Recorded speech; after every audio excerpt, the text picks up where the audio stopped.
Let's go, people. You ready? You gotta go. Now is the time. Let's get it.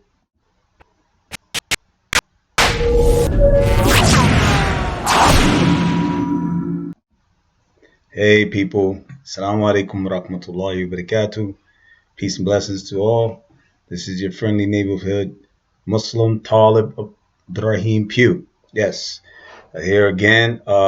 We're gonna get down on this. This is part three video for the segment I'm doing on wealth, of course, economics uh, in Africa, and during, of course, this pandemic time. We were dealing with what a renowned, um, trainer, African consultant, trainer of business, and African consultant, African business as a consultant. Her name is Harnet, Dr. Harnet, and she's we've been listening to her video and speaking from the likes of what she was speaking on the issues that we've had in the past in relation to what is going on now with the great reset, great transfer of wealth and change of our whole systems throughout the world in relation, especially mainly to economics and business and wealth and the likes of this, and which affects our regular life. So uh, listen to her again. I'm going to bring you back to her video, and you can listen to some more. I'm going to try to cut the video short as best as I can, and read a few things that I wanted to read out of a book of another person that I very much following now. He's an expert in cryptocurrency. He's African descended. He was actually a born African. So inshallah, we'll get to there. All right. So listen up. All right.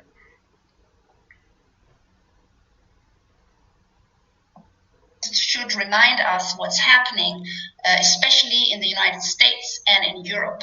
Because of the coronavirus, we are seeing money being printed, listen to this, on an extent that we have not seen in 100 years, or in fact, in history. Now, what she's speaking about is from the last video, part two. She was basically speaking about how Germany went through their depression, and was struggling with having money to be able to flow through their system, their economical system, their monetary system, and they had to go to the length of printing more and more and more of their notes, their bill notes, and their money in order to supply the system with the money flow, and from that created high levels of inflation. It devalued, and plus at the same time their money got devalued, where there was not much value. She showed the significance of a child or children were taking these these bill notes, and putting them on, stacking them and playing with them like it was monopoly money, and it is. It's the same with our money.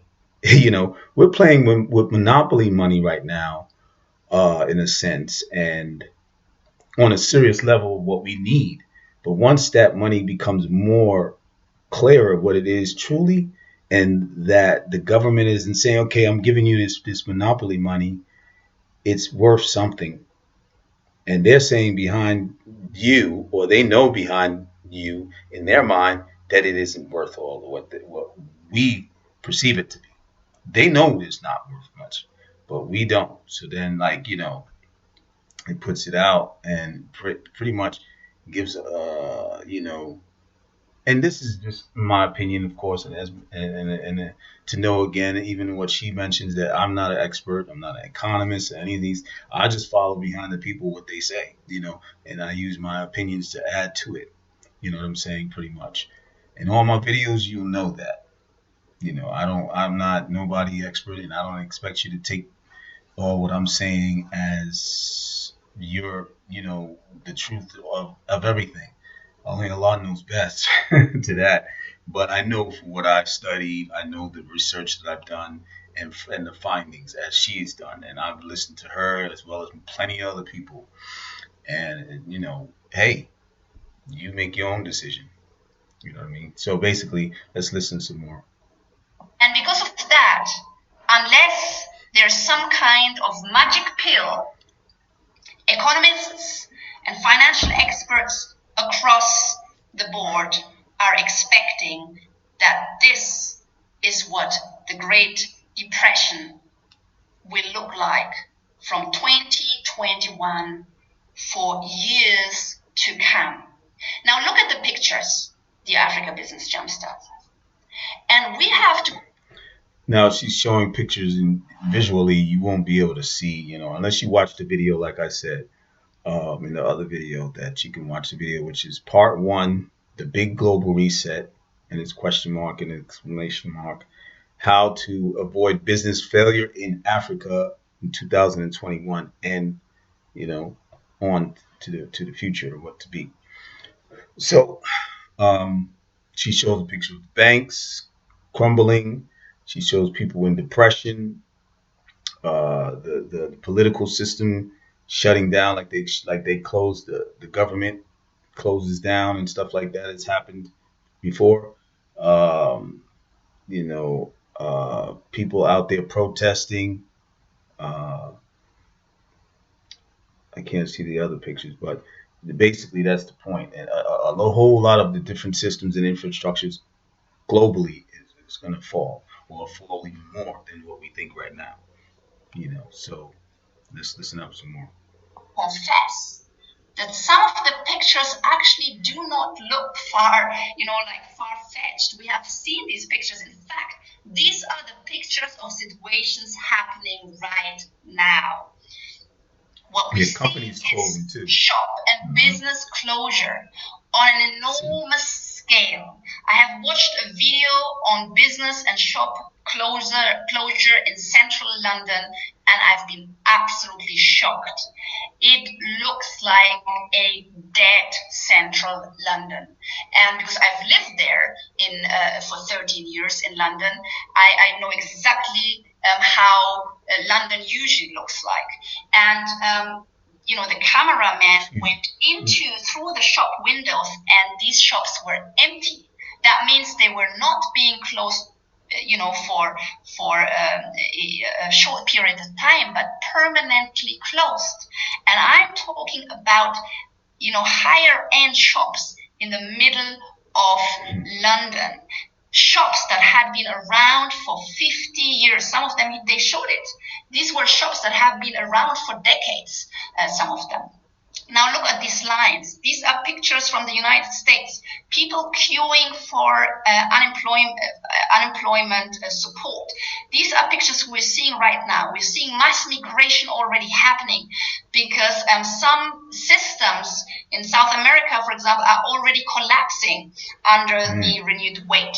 We are now seeing streams of migration, empty shelves. We've seen that, a disruption of supply chain, either because people are panicking or later on because the system has collapsed.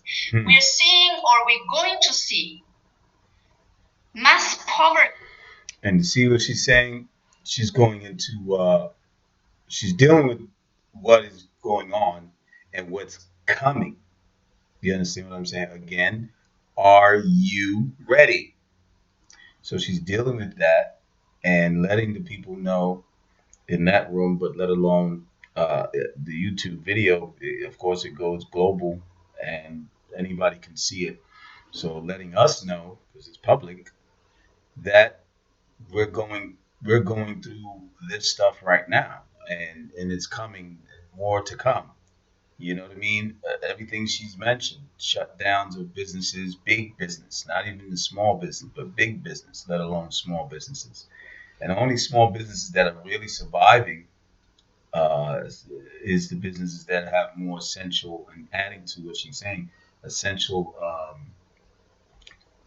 care, or essential items, like things that have to do with cleansing the body and cleaning the what do you call it, sanitizing a room, like sanitizers and sprays and stuff like that, antibacterial agents and substances that are used to cleanse the people, their body, as well as the areas that they're at.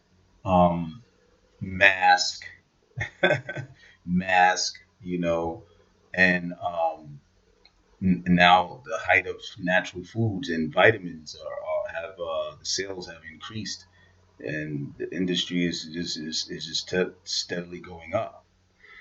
Okay, and and then also the communications and technology, the industry and technology area and space and all this have been going up in sales, and they're doing fine in a sense because this is where the world is going, and she'll speak about that as well. So let's listen up again. And oh, how poverty is. She'll go into it. You see when I put the video back on, poverty is what she's getting into. On a scale that we are not used to in the West. That is the prediction of the experts I have followed. We're going to see poverty on a scale that we have not imagined before in the West. We're going to see a downfall of the stock markets in a way we have not seen for decades. We're going to see a complete failure of the bank system that's predicted. Um, where we don't really know what will happen with our bank, sorry, with our money that we have at those banks, and then we will see, of course, unrest, riots, a rise of extremism. We have already seen it. If we're looking here at the picture of the riots at the Capitol Hill, but we're also seeing riots already across Europe. Sunday people are rioting in Denmark and the Netherlands. Denmark? Denmark, have you ever heard anything about Denmark? It's kind of the quietest country on this planet. You hardly heard any news about Denmark. Guess what? People are rioting in Denmark and the Netherlands. You have people rioting because of the lockdowns, because they're fearing freedoms are being taken away. You have people rioting in frustration because their businesses are being closed. And you have extremists jumping on board. And just as a reminder, And just to go on to that point, when they say extremists, those of you who are non-Muslim especially, don't just think, oh, it's Muslims. Please don't. I mean, that's stereotypical bigotry, and we should be careful of that. And you're closed-minded when you think that way because you don't realize this what surrounds you, that there are actually domestic radicalists in this country that have been around for many years, decades, and they never really have given the name until these times by the mainstream media, and they're known as white supremacist groups. They're domestic terrorists. Okay, they've been doing this for years. The stuff they do, being radical, and look what they did at the Capitol. Look at what they did. Clear proof. They did stuff like this before. Timothy McVeigh blew up the building over there, the state building. So many times, so many different situations of people who radicalize themselves and want to go up against the government and want to go up against the people, innocent people, and killing of innocent people. The guy who shot up all those people out there at that concert in Las Vegas, and majority of them were people that were the same race that he was. He was a white American. You know what I mean? It wasn't no Arabs. They didn't do that. The shooting of the churches, Columbine, Texas, Waco, Texas. It's been going on. This stuff has been going on, and it's getting more and more prevalent. It's not changing. And so, with this type of error that we get, it can add to it. it can add to it. And more to come that if this crash that really comes and this depression that really comes, it can be even worse. So this is what we got to prepare ourselves for, not just on a scale of survival, because that's a whole nother story. And I can do a segment on that, which I'm going to probably do, but more on the lines of economically having some stability with yourself and how you place your money and make and go along with that money transfer. Don't be behind.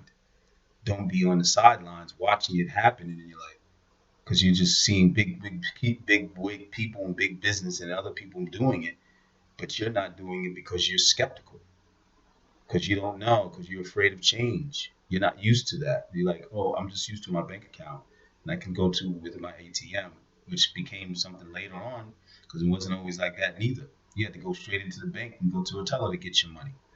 Then digital technology took on the norm through Swift.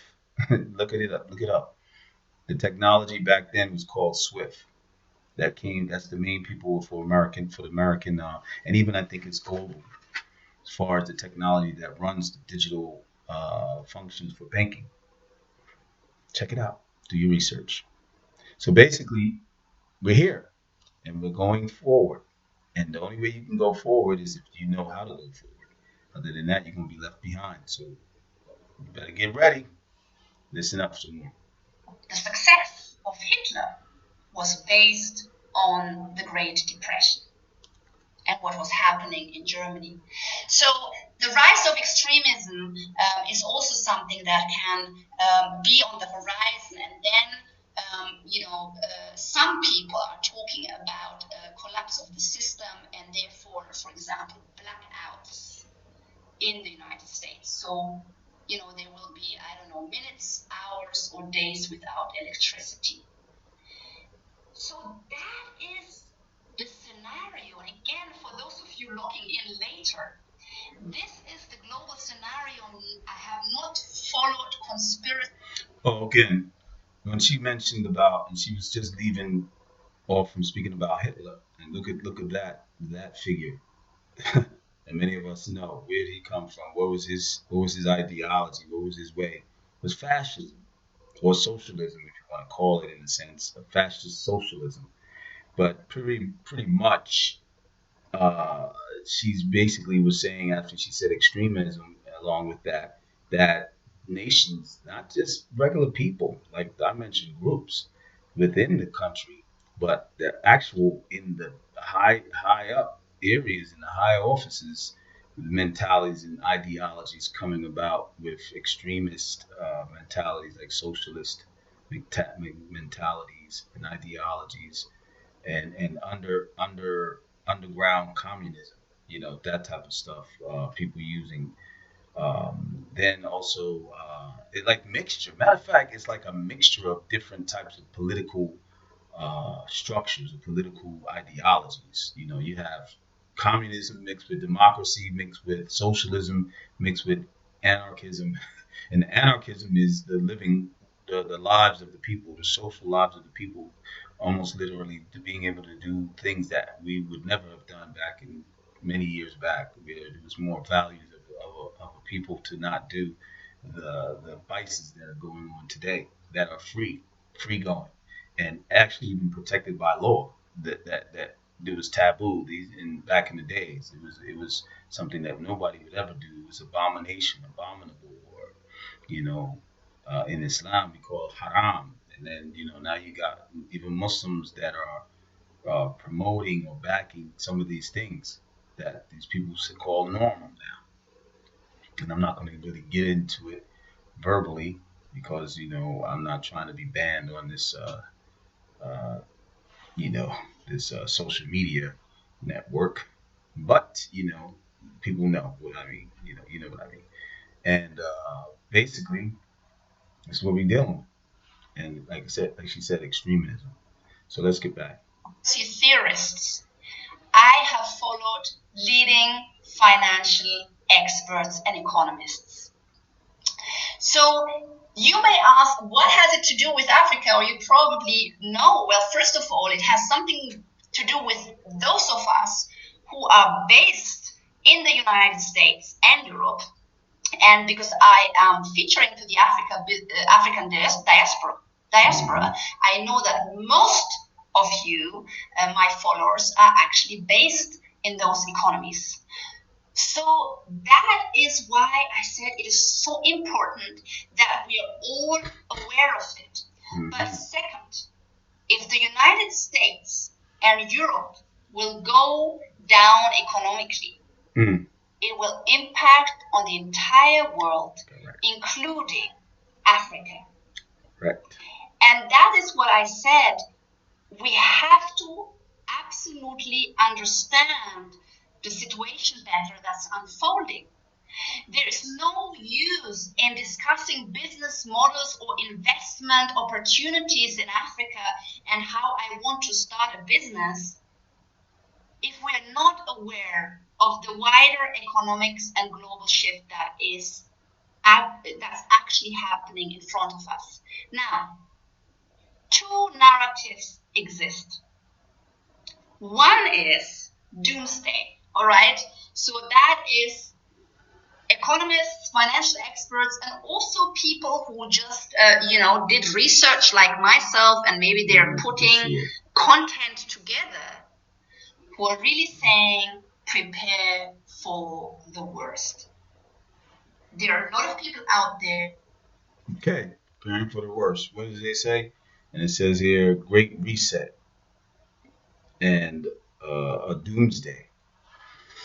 So these are the two narratives that exist, and why I say narratives, because people are speaking this, and as she said, she follows economists, she follows renowned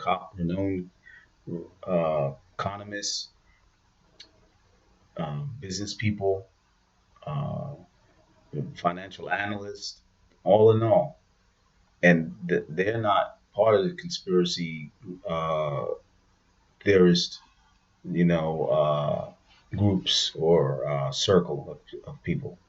They're the people in the top places, but they see some of the stuff they talking in the forums that they speak in. They're not speaking to these people or regular people like us. They're speaking to people who are their peers, who are at their level, who each other. You know what I mean? They're just discussing what's going on, and at times it gets leaked out, or they actually reveal it and allow it to be revealed, because I guess it's like a sense of a spoon feeding the people, slowly but surely. Here, take some of this, giving you. You don't like it, but you probably won't really like it at all if you knew what it really was. But take a little bit of this, and then slowly but surely have you to digress and accept and be complacent, because now you really have no choice. You're in a bad spot. You didn't make any moves. You didn't position yourself and maneuver yourself in a way where you can maneuver better. And slither like a trying to grab the worm or even the snake on the ground, and how they get out of your hands. You can't really get them, or even a fish. Trying to grab the fish, if you don't hold on tight, they flap out of your hand. Because that's how we have to be. We cannot allow these people to have control over us like this, have a grip on us, and that's mainly up here in the mental state. If they have this, they got everything. It's done. Especially in here. Okay, it first comes in here, in the eyes, what we see, and then it gets up in the brain, and then goes down into the heart. Once it settles in the heart, it's complacent. You're complacent. You're done. You're settled. You're like, I can't do anything else, and you're stuck. You don't believe in thinking to be doing anything else. You don't want to leave your hood. You don't want to leave your job. You don't want to leave your country. Let alone, I said the hood, your neighborhood within a city, and go into another hood. No, you don't. Let alone leaving the country. Oh no. And these are Muslims. Muslims don't even. These Muslim brothers and sisters are still here, not yet made one attempt to make hijrah. And Allah knows best with their situation. Everybody's situation is different. But those who haven't attempted, and not talking about the exceptions, like medical exceptions, uh, issues where you got an elder parent that you have to take care of. Because I know some brothers and sisters that returned from they made the attempt to make hijrah and they lived in the Muslim lands. They came back because they had to take care of a parent and be there for their elderly parent. That's different. It's just from Islam or medical reasons. They returned back here for medical reasons. Education is not a major reason because you can get education in the Muslim lands. Even medical you can get in Muslim lands, but sometimes the best medical is attention has been known in the West and in certain parts of Asia now, which is because a lot of them are doctors and stuff like that. So but they're coming here and starting their practices or working in hospitals. So to the West and in Britain, UK, Europe, different parts of Europe too. So people flock there to get their medical attention they need. But that's not the only exception. I mean, that's not the main exceptions, or the only, and it's not a lot of exceptions. Especially you haven't even made Hajj neither for your deen, but making hijrah. And first you make hijrah in a mental state in your heart for Allah and His Messenger. To Allah and His Messenger. And the only main way you make to Allah and His Messenger that you're making position of pleasing Allah. And if you're living in a surrounding land that the majority of the people around you that surround you do not focus on pleasing Allah. They don't live their lives to please Allah. They live their lives to please themselves. And this is for the Muslims mainly. But you as the non-Muslims, this is what you take, what you think and feel that what I'm saying is true to you, then hey, take it because it's for you as well. But we don't force it upon you as Muslims because there's no compulsion in Islam. We don't force the non-Muslim person to become a Muslim. That's not from Islam. Even though there are Muslims that have done this and the radical ones that we know about and or extremist ones, okay, but they are a minority. As we try to keep telling you Islamic phobic people that Islam is not based on these people's actions. Islam is based on the Quran, what Allah says, and His Prophet Sallallahu Alaihi Wasallam came with, which is He brought the Quran with Him. He used it, implemented it, and brought His word and commands to the people with the extraction of what He took from the Quran. He took Allah's word. He didn't just say, okay, no, I'm going to bring my own word and you follow what I tell you. No, it's Allah. And He used Allah's word to guide the people as other prophets before. I'm trying not to get too religious, but I do. That's just me. That's how I bring it. So the basis of what I bring it is based on our deed. It's based on Islam. That everything I talk about is based on Islam. But like this lady, she's not Muslim, but and Allah knows best. From Aunt Andrea in Africa, maybe she has background from parents because they're a good portion of Muslims there, and that's a country that neighbors Ethiopia and it's between Somalia, I think, too. It's a part of the Horn of Africa, as they call it. So basically, there's a lot of Muslims there. So I don't know. She might have a Muslim background, but it doesn't matter. The point is what the content that she's bringing is very important, and it makes a lot of sense. So I'll bring some more, and then we'll finish up, inshallah. That are promoting, or maybe not promoting, that believe we really don't know how bad it will be. Prepare for the worst. And then the other narrative, which may be a little bit more optimistic, is the narrative of the Great Reset. And I know for some of you this is not new because you have been doing your research too. But I believe that the majority of us is completely unaware. And it's my job today to spread that awareness. We do not hear in the news about the Great Reset.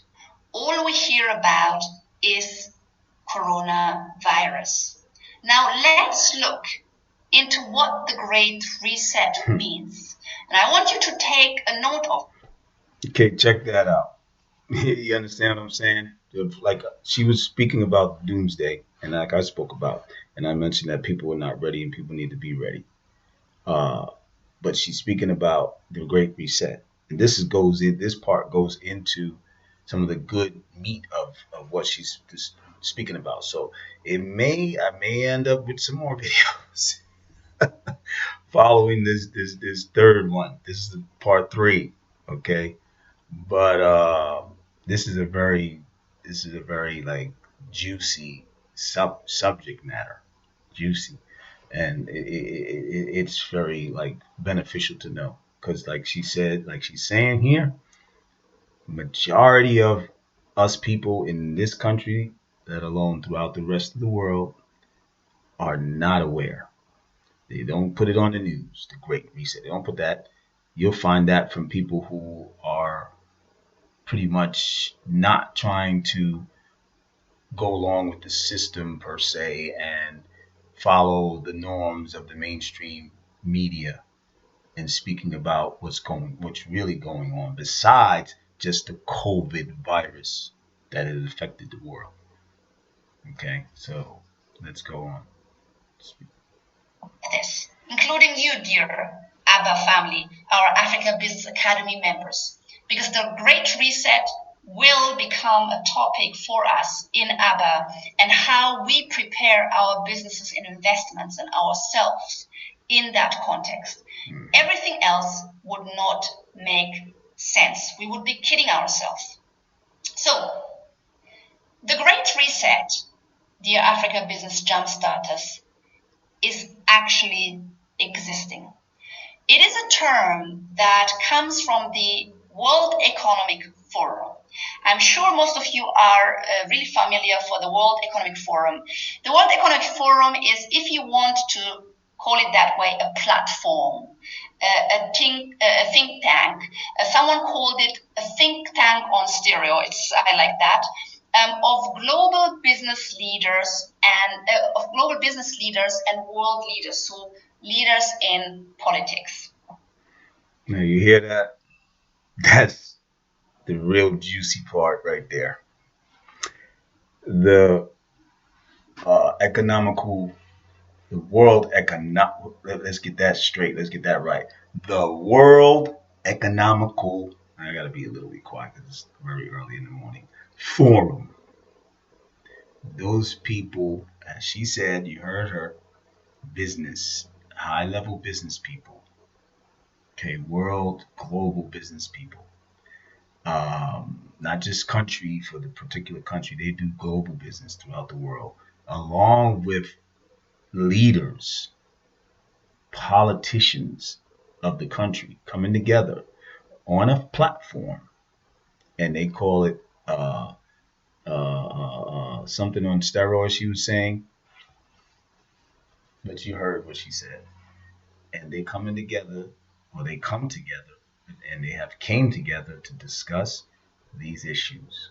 And the main topic that they speak about is the global reset. This is where it came from. This is where it originated from. This is what they talk about.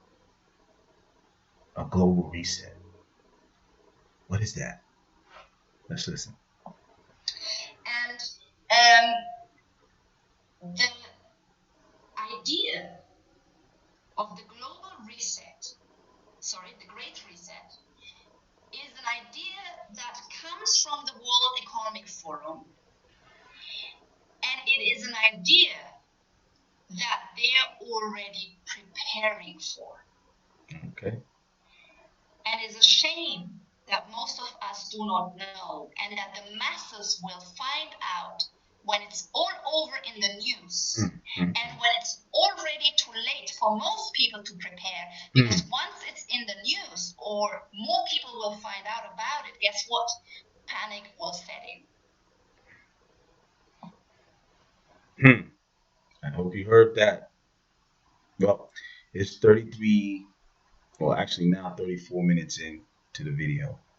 I'm gonna leave this one off. It's getting juicy now, and I'm gonna bring the fourth one. I guess I have no choice right now, so it's getting real juicy. But let's see what she's saying in the next one. So thank you for listening. Peace and blessings. Assalamu alaikum. Till the next one. Let's get it. Let's be ready.